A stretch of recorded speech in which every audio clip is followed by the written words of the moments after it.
Мыйзам алдында эч бир адам өзгөчө эмес деп. Мадумаров айтмакчы, каккан казыктай өзгөрбөйт, мыйзам алдында бирдей деп турат. Бизде туруктуу бир система орношу керек. Мындай бекапар болушубуз керек баарыбыз.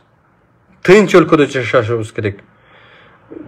Бирөөнүн укугун бирөө тейлебеши керек.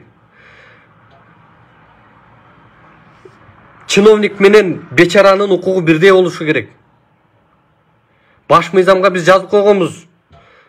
Мыйзам алдында эч бир адам өзгөчө эмес деп. Аны бир нече жолу Курманкул Зулушев мырза дайым кайталайт жогорку кеңешке келгенде.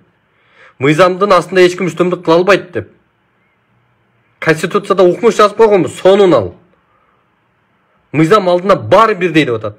Анын өңү түсү, анын жынысы, анын улуту эч бир жери өзгөчө эмес деп атат. Бирдей деп атат баары. Мадумаров айтмакчы, каккан казыктай өзгөрбөйт, мыйзам алдында бирдей деп турат. Бирок реалдуу турмуш ошондойбу? Мен айткым келет да, сунуштайм да. Биз мыйзамды жазып койгонбуз, мына укмуш кылып жазып койгонбуз. Мыйзам алдында адамдар баары бирдей деп. Бирок реалдуу турмушта бирдей эмес. Таанышың болбосо, акчаң болбосо, жакын туугандарың жок болсо, же сен билимдүү эмес болсоң, тың тарс болбосоң, мындай анда сен үчүн мыйзам жок анда.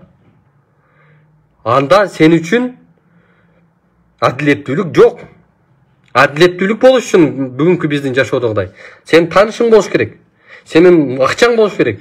Сенин туугандарың болуш керек. Чоң жерде иштеген.